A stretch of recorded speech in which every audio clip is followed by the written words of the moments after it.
मेरी इस वीडियो के ऑनलाइन जाते ही मैं 100% श्योर हूँ कि बॉलीवुड वाले मेरे पीछे पड़ने वाले हैं हाथ धो करके, क्योंकि मैंने अपने इस वीडियो में कुछ ऐसी बातें कही है जो कि बॉलीवुड वालों को सच में अच्छा नहीं लगेगा।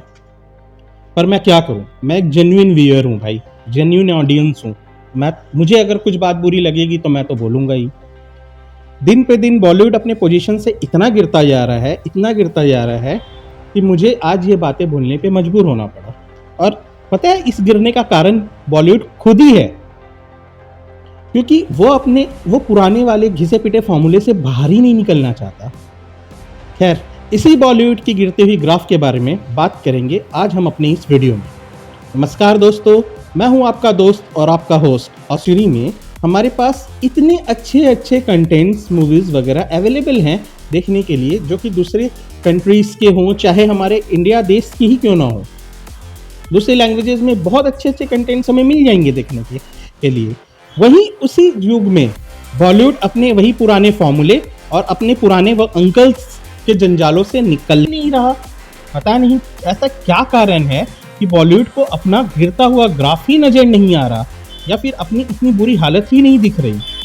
ये बस एक ही फॉर्मूले से चिपके बैठे हैं, जिसके कारण हम फैंस को उनके ज़्यादातर कंटेंट से सिर्फ और सिर्फ निराशा ही मिलती है। दुनिया में टैलेंटेड लोगों की कोई कमी नहीं है, खास करके हमारे देश में। हमारे देश में हर जगह लोग भरे पड़े हैं जिनके पास बहुत टैलेंट्स हैं। पर बॉलीवुड, उनकी एक आती है ना, उनकी एक फेमस डायलॉग है कि सबको आती नहीं और हमारी जाती नहीं। ये वो अपने बॉलीवुड, अपने स्क्रिप्ट और अपने मूवीज पे भी अप्लाई करते हैं। बॉलीवुड का वो फेमस सॉन्ग है ना, काला चश्मा, वही काला चश्मा इन लोगों ने अपने आंखों पर भी चढ़ा रखा है। एक तरफ जहां हमारे ही देश में दूसरे लैंग्वेजेस में एक से एक इतनी अच्छे मूवीज, इतने अच्छे कंटेंट्स बन रही है, और वहीं अगर बात करें हम बॉलीवुड की, तो वो अपने कंफर्ट जोन से यार निकलना ही नहीं चाहते, पता नहीं क्यों। आइए अब हम समझते हैं कि ऐसा क्या है और या ऐसी क्या बड़ी गलतियां हैं बॉलीवुड कर रहा है जिस वजह से बॉलीवुड की आज ये दशा है। सबसे पहले अगर हम बात करें तो बॉलीवुड हर समय शॉर्टकट लेना चाहता है और उन्हें सिर्फ दिखता है पैसों की बारिश। यार, आप अपने सच में गानों की दुनिया से बाहर निकलो। आप ही पैसे करते हो लगता है। आप इतने कॉपी कैट कैसे हो सकते हो? स्टोरी जहां किसी दूसरे लैंग्वेज की या दूसरे देश की कोई मूवी हिट हुई, सीरीज हिट हुई, बस इनके डायरेक्टर्स, इनके राइटर्स पड़ जाते हैं पीछे। उनका उठाया, अपना बॉलीवुड का तड़का लगाया और फिर थिएटर में रिलीज कर दिया और परोस दिया हमारे आंखों में से खून निकलने के लिए। अरे एक ही चीज हम बार बार अलग अलग कंटेंट्स कितनी बार देखें भाई? तुम्हें एक ही चीज हम खाने के लिए रोज देंगे, क्या तुम खा पाओगे? नहीं ना। सिर्फ मसाला चेंज करने से क्वालिटी चेंज नहीं हो जाती है। अपना कुछ ऐसा बनाओ जिसे देख करके मजा आ सके।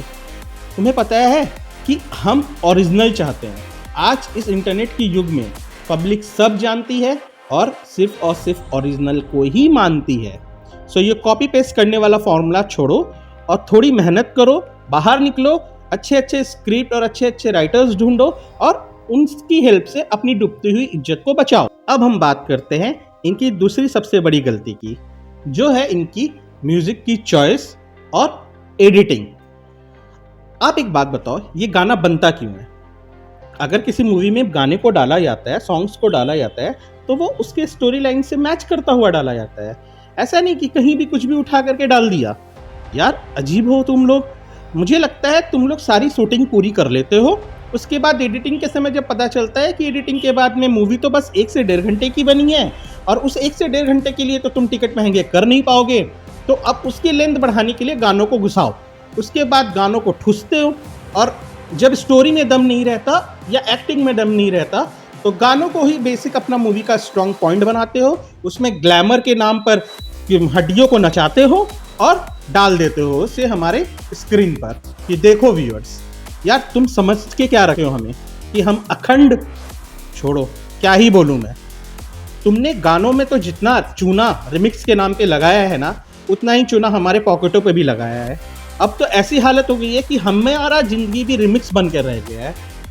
यार एक टाइम था कि हम गाने सुनते थे अपने मूड के हिसाब से, हम सैड होते थे या हमें कुछ रोमांटिक फील चाहिए होता था, हम गाने सुनते थे।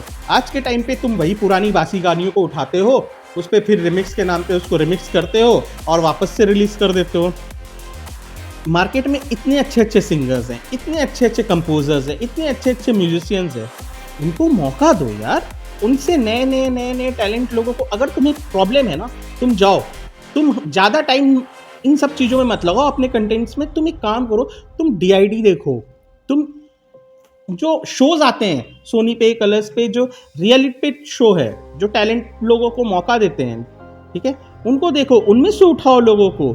नहीं होता है तो तुम्हारे इंडस्ट्री में भी लोगों की कमी नहीं है। आज बहुत अच्छे अच्छे सिंगर्स हैं आज के टाइम पे, अरिजीत सिंह जी है, बाकी बहुत सारे ऐसे हैं जो अच्छे से अच्छा कंटेंट, अच्छे से अच्छा म्यूजिक दे सकते हैं। बट तुम्हें क्या, तुम्हें तो सिर्फ और सिर्फ नचाना है, पैसे कमाना है। खैर छोड़ो, मुझे लगता है ना अब तुम्हारा ये कॉपी पेस्ट करने वाला जो फॉर्मूला है ना, इनसे परेशान हम इतना हो चुके हैं कि कुछ दिन बाद तुम क्या करोगे, तुम वही पुराने ब्लैक एंड वाइट जमाने वाली मूवीज़ को फिर उठाओगे, उस पर एडिटिंग करके दूसरे नए एक्टर या एक्ट्रेस की फ़ोटो लगाओगे और उस पर कलर डाल करके वापस रिलीज़ कर दोगे और बोलोगे कि इट्स समथिंग न्यू। सच में तुम्हारा कुछ नहीं हो सकता है। तीसरी सबसे बड़ी गलती जो ये करते हैं वो है ये बाप बेटे और खानदान वाली। यार वो जमाना गया जहां राजा का बेटा राजा बना करता था, आज एक चाय वाला प्राइम मिनिस्टर बन सकता है। तो तुम नए टैलेंट क्यों नहीं ढूंढते, दूसरे इंडस्ट्री को उठाओ, देखो नए लोगों को मौका दे रहे हैं, नए चेहरे आ रहे हैं जो कुछ अपने आप को प्रूफ कर रहे हैं, जो सच में एक अच्छी एक्टिंग दिखा रहे हैं। तुम वही बुड्ढों के पीछे पड़े हो यार, जिनकी मूवीज देख करके हम इतने बड़े हुए, अब तुम उसे ही आगे चलाओगे। कुछ तो नया रॉ लाओ। और अगर तुम उन बुड्ढों के कंधों पे रख के बंदूक चलाना भी चाहते हो तो यार उन्हें भी आराम करने दो, और भाई आप भी आराम करो थोड़ा। जब तक आप दूसरों को मौका दोगे नहीं, तब तक नया क्वालिटी आएगा कहाँ से? हर चीज़ तो आप ही नहीं कर सकती ना जिंदगी भर, तो दूसरे लोगों को मौका दो। और घर परिवार में से सिर्फ उन्हीं को उठाओ जिनमें सच में टैलेंट है। सिर्फ म्यूजिक के दम पे, ग्लैमर के दम पे तुम सोचोगे कि किसी को भी हिट करवा दोगे, वो जमाना अब गया। हमारा हार्ड एंड मनी है, हम मूवीज देखने जाते हैं, अपने हार्ड एंड पैसों के को लगाते हैं, हमें इंटरटेनमेंट चाहिए। इंटरटेनमेंट के नाम पे कोई भी मुजरा नहीं। तो कृपया करके बॉलीवुड सुधर जाओ। आज हम पूरे हफ्ते काम करते हैं, पूरे हफ्ते मेहनत से पैसे कमाते हैं, वीक के एंड में हम अब सोचते हैं कि अपनी फैमिली वालों के साथ, दोस्तों के साथ कोई क्वालिटी टाइम स्पेंड करें। तो हमारे दिमाग में सबसे पहला पॉइंट यही आता है कि चलो कोई अच्छी सी मूवी दिखाते हैं। तो हम ढूंढते हैं कि कौन सी अच्छी मूवी लगी है, वो एक उम्मीद लेकर के हम महंगे टिकट्स खरीदते हैं, थिएटर्स में मूवीज देखने जाते हैं। हमें मिलता क्या है?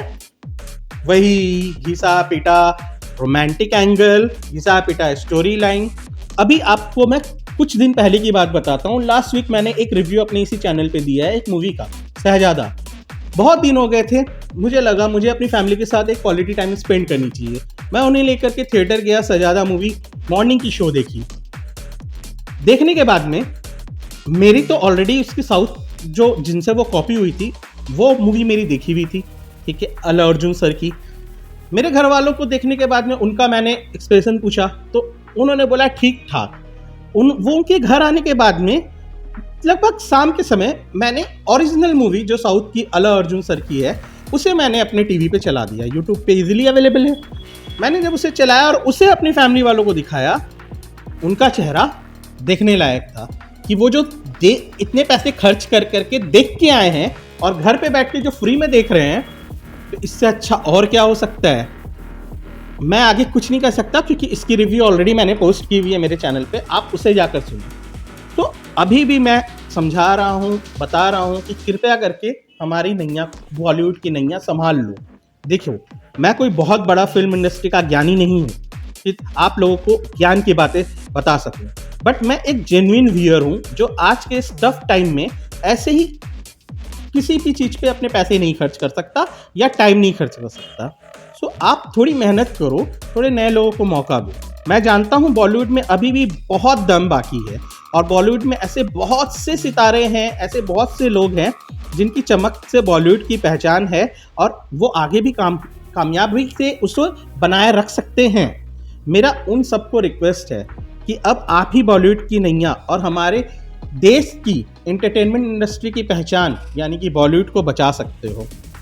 हम ऑडियंस हैं, हम क्या मांगते हैं? सिर्फ अच्छा कंटेंट, वही चाहिए हमें और कुछ नहीं। अब आप खुद ही समझिए कि आप क्या कर सकते हो, क्योंकि आपको मुझसे ज़्यादा नॉलेज है। मेरा तो बस एक ही नारा है लास्ट में, सेव बॉलीवुड, सेव बॉलीवुड।